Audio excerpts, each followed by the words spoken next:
Oftentimes, we don't really notice that we are in that situation when, like we're in the middle of it.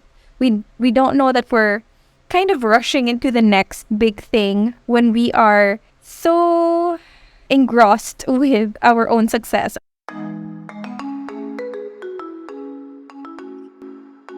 Welcome to Spill the Creativity Podcast, the podcast where we will be having conversations with other creatives that will inspire us, keep us encouraged, and push us to reach our own goals. This is the place where we will be acknowledging the hard truths because while this path is fulfilling, the truth is there's no easy way to do things. It all takes hard work. We are going to be talking about the good and the bad about choosing a creative career. If you're looking for a cup of stimulation for creatives, a warm cup of tea in this otherwise bittersweet pursuit, then you're in the right place. So let's get that cup of tea and get on with the conversation. Hello, everyone. Welcome to another episode of Spill the Creativity Podcast. Today is going to be a solo episode, so it's just going to be you and me. So, by the time that you're listening to this, it must have already been weeks since the Vanessa Lau announced her sabbatical. But if you've been following me on Instagram, you would know that this announcement really affected me and at the same time gave me that shake-up that I didn't know I needed. So if you didn't know who Vanessa Lau is, first of all, bakit? Char. But seriously though, Vanessa Lau is, I would say, one of the pillars of digital marketing, content marketing, all that. I remember back when I was still exploring this world of social media or digital media in general, I remember I would binge watch her YouTube and learn all these things about Instagram, YouTube, Facebook, and eventually TikTok. Basically, anything that I need that I think would help me when it comes to social media management, content creation, content marketing, she was my go to. She was my go to resource person when it comes to anything digital media because I feel like, number one, she does not only know what she's talking about, but she's our age. I feel like she talks my language and it's easier for me to understand anything that she says because we speak the same language, Like, I'm not learning digital media from like some white old guy or something. And yeah, it's different. And number two, she's very transparent about her journey and her results. And that's really something that I appreciate about her. She talks about her journey, she talks about how she did what, she talks about the ups and the downs of her business. And true enough, I learn a lot from her mistakes. And I guess her reflections and her monthly or like her regular reports about her business to the public is one of those things that really helped me, or in a way, indirectly helped me with how I run my own business now. And yeah, so when she sent out that email saying that she was going on a sabbatical and that she was burnt out and that she was retiring her flagship program, I was heartbroken. And lol, okay, you might think, bakit? Sino ka ba? Close ba kayo? Okay, wait lang ah. Char. I did not realize kasi that I aspired to be her pala. Like, she was my go-to person. She was approximately my age. What she had was something that I did not realize what I wanted to. I wanted her big house, I wanted her car, I wanted her adventures, I wanted her speaking engagements, I wanted her fast growth and all that. And, sobrang goals niya talaga. She was the definition of omnipresence. She's like literally everywhere. Like she's just not literally everywhere. She's crushing it everywhere. She's crushing it on YouTube, on TikTok, on Instagram, on Facebook even. And she even has her podcast and she's crushing that too. I mean, come on. Who can do that? And yeah, she's achieved so much in such a short period of time. And the fact that someone who I idolized needed to tap out of that dream life, that sort of broke me. Okay, that's exaggeration, man. But yeah, that sort of, kind of really shook me to my core. It was like a big awakening moment for me. Na parang ang tagal ko naka-get over. Feeling ko mga 2 weeks, 3 weeks ago na to. Or baka lipas na yung isang buwan. Pero, oh my God, di pa rin ako nakaka-get over. But, okay, the reason why I feel so strongly about this is because I didn't also realize that I was sort of heading to that direction, heading towards the direction of super fast growth or, like I felt like I was rushing into my goals. I really wanted to tick off everything on my goals list in 2023. And earlier this year, I was also really set on doing that. I had so many goals. I signed up for a lot of coaches. I enrolled in so many programs just to make this year the biggest year for me. I was so set on doing everything. I was so set on ticking everything in my to-do list or to achieve list. And I guess it's because it's going to be my last year as a 20 something year old. And I sort of had this some kind of like self inflicted pressure that I have to achieve everything that I needed before I turn 30 for some kind of like an imaginary badge of honor or something.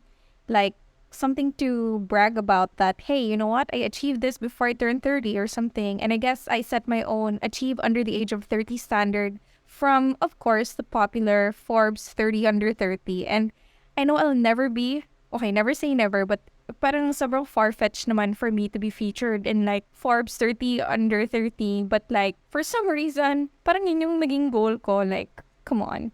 And now that I'm saying that out loud, I'm starting to realize how ridiculous it kind of sounds. Na, okay, just because Forbes gives awards to these young people who achieved a lot of stuff before they turned 30 doesn't mean that I should do the same thing. I mean, good for these people, right? Like, congrats. But just because, like this big company or this big, what is Forbes ba? Is Forbes like a awarding body? Hindi din naman. But like, just because Forbes gave them recognition does not mean that they're the standard. In a way, probably they are, but they shouldn't be the standard of your own success. And just because they're achieving things before they turn 30 doesn't mean that I, should be achieving things before I turn 30. And with all that being said, I want to talk about the danger of the shoulds. So, we grow up with a lot of shoulds from society and mostly from our parents. Honestly, we can't really blame them. I mean, our parents. Because they're only trying to navigate life as well. And I guess that's how they think we can succeed. But eventually, when we have a better understanding of life on our own, we slowly realize that a lot of these shoulds shouldn't really even be a should. Say, for example, the 30 under 30 thing. I mean, we shouldn't rush into our goals, right? Just because other people are doing it. And yeah, so we are now living in a world where there are so many options and so many ways to reach a specific destination. And I'm privileged enough to be in that side of the world where I can choose my own path. I understand that it might be a very different story for other people. And yeah, so never forgetting to thank that privilege. So I really wanted to talk about the danger of the shoulds because oftentimes we don't really notice that we are in that situation when, like we're in the middle of it. We don't know that we're kind of rushing into the next big thing when we are so engrossed with our own success, or like when we are so into it, when we are set on achieving our goals, when we are kind of like in the zone. It's very difficult to kind of snap out of it and realize that, hey, why are we rushing? No one's rushing us. We don't have to be in a hurry. And it's like we are conditioned to, go after what's next, to always go after what's next. Like, okay, now you have a client. Next time you should have two more. And then when you have that, you should start building a team. And when you have that, you should probably launch your own course. And when you have that, you should probably write a book. I mean, okay, that's probably not like the correct trajectory of like how it usually is, but you get what I'm saying, right? And I mentioned a while ago that this sort of happened to me beginning of this year. I was so eager to achieve my business and personal goals that I just went for it. Like, literally went for it. Like, whew. And next thing I knew, I was in the middle of so many shoulds. A month has passed by and I've only had 3 hours of sleep on average per day. I was onboarding, I was setting up systems, I was training new people, I was doing work, I was everything, everywhere, all at once. Yes, Michelle Yeoh. Anyway, so many good things were happening to me, but I did not have the time or the energy to appreciate them because I was dealing with all of my shoulds. I was juggling several new clients because I should have a lot if I want to succeed, right? I was dealing with multiple things at once because I should have everything together as a new team leader, right? I was spreading myself too thin, too fast, and the next thing I knew, a quarter has passed, it's already March, and I was tired.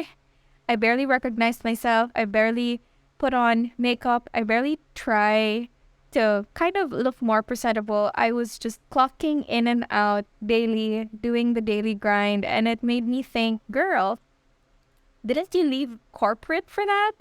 Why are you suddenly doing that same thing you were doing before?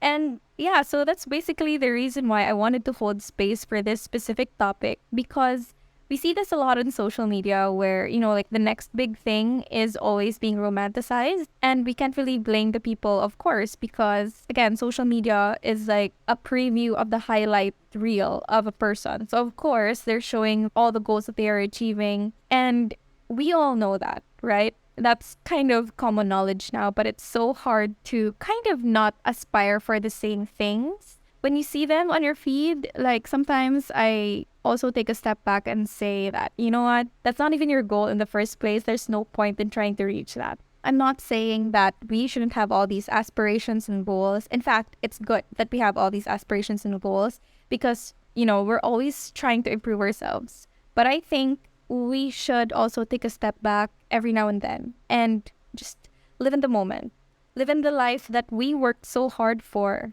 Be present, I guess, and appreciate what we have. I remember when my husband and I moved to our new house, which was one of our big goals for 2023. And I also remember that I gave myself a huge pat in the back because it was still first quarter of 2023 and we already ticked one of our big bucket lists for this year. So we just finished moving. We just finished setting up the new house. I remember him sitting on the couch comfortably, and I said, you know what, we should buy a car. And I remember the look on his face. He was like, wait lang, relax ka lang.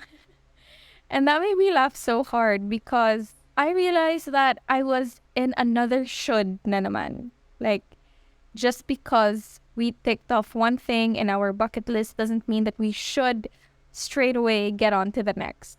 I think that was what was missing for me. Like, I got so used to the adrenaline, the rush, the high of ticking off something from my bucket list that instead of living in the moment and appreciating all the things that I have, instead of appreciating the thing that I just ticked off for my bucket list, I was also set into ticking off the next box. And next thing I knew, I was tired, I was overwhelmed, low-key burnt out. And it was a great reminder for me to kind of bask in my wins. 3 months just passed me by. There were a lot of little wins in there. There were so many rooms for improvement. I remember telling my coach as well that ayoko na. Char. Arte. I remember telling her that I didn't want to do this anymore. I just want to go back to being a solopreneur. I don't want to have a team anymore. Oh my god. My team, if you're listening to this, I didn't mean that. I was just emotional when that happened. But yeah, I remember crying to my coach. Well, she didn't see me cry, but I was crying when I was typing out those stuff. And yeah, why was I saying that? So my point is, so many things were happening, so many good things were happening, but I did not see any of that because I was so focused on ticking off the next thing off my list. So I really wanted to hold space for this because I also see a lot of people sympathizing with Vanessa Lau, and I feel like because we are exposed to quick wins and fast growth and all those stuff, we might think that that is the norm, when in reality, we now have the option, we now have the power to kind of control how we want to go about with this life.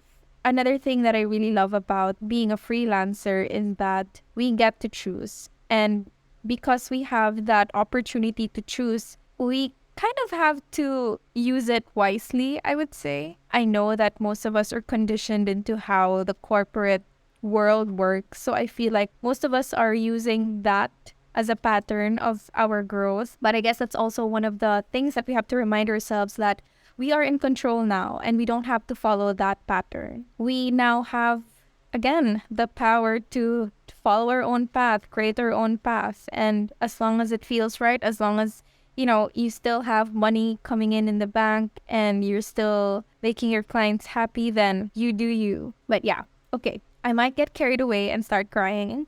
which I won't do because my voice sounds really weird when I cry. And yeah, I just really want to share my thought process about this because third quarter is about to get finished, and some of us might feel pressured that some of our goals for Q1 didn't happen, or that, usually when a chapter of something ends, we kind of look forward to the next thing and set new goals and all that. And I guess I'm just here to kind of remind you that it's okay. Chill. You can chill. You can relax. You can enjoy. You worked so hard for this. You deserve to stay in that moment first. I guess I rambled a little too much in this episode, but I really do hope that you got something out of this reflection of some sort or stream of consciousness of some sorts. And if you have any thoughts about this episode, Spotify has this new feature where you can directly comment your thoughts in the apps. If you haven't seen that yet, go to Spotify, go to Spill the Creativity podcast, listen to any of the episodes, and you'll see that there's an option there to share your thoughts. So I would really appreciate it if you could share yours. And if that's not your jam, you could also send me your thoughts on Instagram at Spill the Creativity Podcast. And I would really love to know what you think. And yeah, that's it for this week. And I'm going to see you again next time. Bye. Thanks again for listening to Spill the Creativity Podcast. If you like this episode, I would really appreciate it if you can give me a 5-star rating on Spotify and a 5-star review on Apple Podcast. Or you can also take a screenshot and tag me on Instagram at Spill the Creativity Podcast, and you can also try the special filters if you want. Thanks again for listening to this episode, and make sure to catch fresh drops every Thursday morning. Bye!